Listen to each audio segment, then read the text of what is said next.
This is called Acharya Brahma.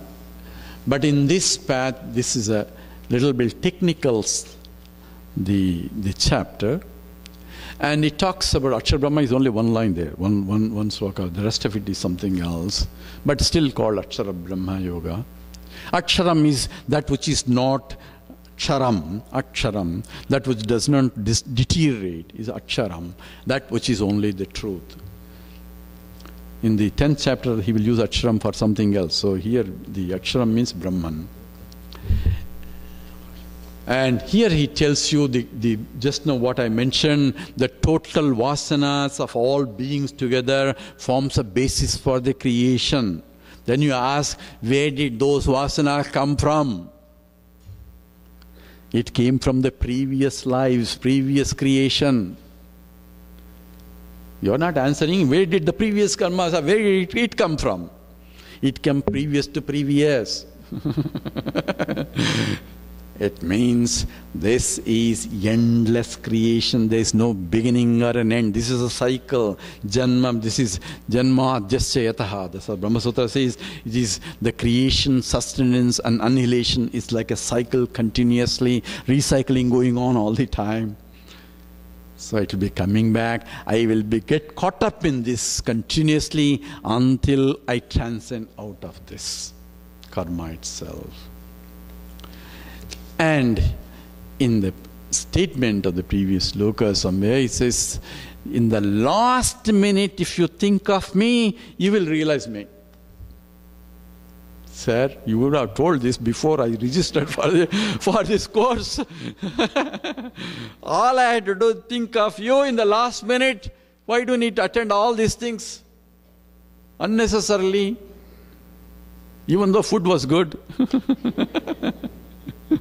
And free also.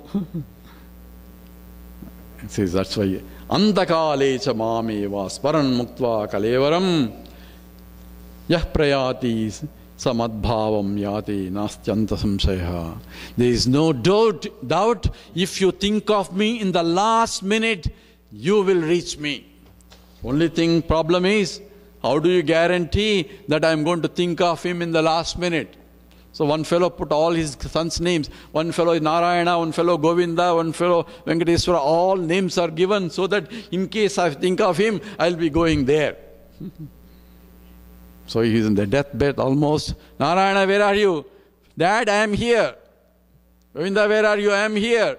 Everybody is there. Everybody is here. Who is taking care of the shop? With that thought he went.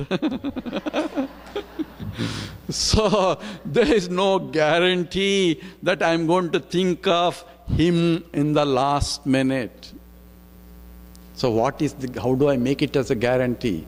Because after this camp is over, this evening, the last thought will take you wherever you are going. That's where you will be going. Oh, I had to go to market, pick up some milk. That's what my wife told me, or something, whatever. Everybody has different agenda. That you will be doing because that's what in your list there. So only way to know Krishna tvadiya pada pankaja panjarantam advaitame vishatu manasaraja hamsa prana prayana samaye. I blank. Kapavata pittaihi. Says, when I am leaving the prayer, I am coughing, this paining, that is paining, these knees are paining, all vyadis are coming all over simultaneously. In those pains, I can't even cough or breathe properly. People are pushing air through the pumps, machines and all that. How can I think of you at that time? So I'm going to think of you all the time. So make sure that at that time also I'll think of you. This is by Kulashekar Alvar in the Mukunda Mala. It's called Alvar. In the Vaishnava tradition, it's almost like Alvars. There are 12 Alvars, the great Bhaktas. And he says, how can I think of you? How can I think of the last minute? Therefore, I am always thinking of you all the time, every time. Please bless me. Whether it is Diviva, Bhuviva, it says whether I go to heaven or hell, or doesn't matter where I go, as long as you are with me. You are coming with me, that is heaven. Everywhere you come with me, it's heaven only, because I will be seeing you only. So that is the great poetic poetic description of great bhakta. So only way to guarantee is I had to think of him all the time. And in this chapter, Krishna talks about two paths. One is called Krama Mukti also. One I can realize right now, and those who want to realize, you can postpone it by postponing, but at the same time following certain upasanas and all that. Then what happens? You go to all the way to Brahma Loka. There you have to attend the camps. There Brahmaji will be teaching you, where Brahmaji will be taking once a class, not every Saturday, Sunday, or a memorial day. He has a class even once in 32 years. You have to wait for 32 years to attend. And you also have to register there. There is no free there. You have to also register and attend. But if you can get Chinmaya Mission classes here itself, you don't have to take that. That's all the difference is. You can postpone it. That's called Krama Mukti. That's called Slukla Margam. You go in the bright path by the Upasana. There is in the Taittiriya Upanishad also, there is a slokas where you can become even Brahmaji also, if you want to become. That guarantee is also given for us. And that's called Krama Mukti. More is described in the Brahma Sutras, 4th chapter. This Krama Mukti is exhaustively analyzed. And that's one aspect of it. Then the second aspect here is the nature of the reality again. Kavim Puranam, this is before that, 8th sloka. How do I realize this statement again is repeated, that says, Abhyasena tu kaunteya vairagyena chagrishati. By practice, here is again saying in the 8th, Abhyasa yoga yuktena cetasa anyagamini. Paramam Purusham Divyam Yanti Parthana Chintayan. This is Abhyasa Yogam. By Abhyasa, constant practice, Nididhyasanam, I can, by mind and the intellect, both. Mind means the emotional center and the intellect. Both are in that. Just for it may be deviation, but people should understand here what is this realization, and when I realize. There is a sloka where you see the mud or a stone or a gold. You see there is no difference between the two. Okay, there is a sloka there. Will come. So tomorrow onwards, what you say? We have realized or not? You put one mud there, and a stone there, and a gold there. Do I see any difference? I am seeing. That means I have not realized. So every day you have to do in the morning, test. Do I see any difference between a gold and a mud and a stone? If I am seeing, then that means I have not realized.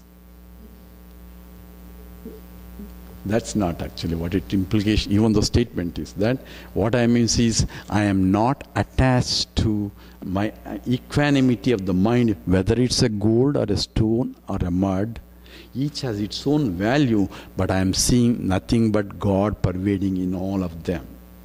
Because remember, Bhumi is me. These are all part of the Bhumi. So therefore, they are only names and forms are different. You see electrons, protons. As a scientist, I see one thing, right? Electrons, protons, and neutrons. So there is no difference of mud electrons, protons, neutrons, or stone electrons, protons, electrons, or gold electrons, protons, neutrons. So if I have that vision, I can see oneness. Not that I am realized the other one, I realize scientist. In the same way, if I see the Lord, because this is nothing but Bhumi, the earth, which is nothing but His own Amsha only, then I am seeing oneness in spite of the differences. Differences still are there, but I am seeing oneness in spite of the divergence. That is the realization. So if I have that, how do I get this? Abhyasa, practice. How do I practice? Remember, first thing in the morning and the last thing in the night, think of Him, see His presence in everything that you have transacted in the past or going to transact in the next day. My vision is always now that keep that in the mind as a practice. Even though I get lost in my transactions, all the emotions are coming, all the problems are coming, let that be. Don't get worried. Go back again whenever, wherever you go back, think back, whenever you can sit back, recollect that it is the Lord only. I acted like this because of the pressure of the vasanas. Lord, let me see you in everything. The more you start, the more you think, the more it becomes a part of you only. Slowly, slowly, shanai, slowly, slowly, you get into that state.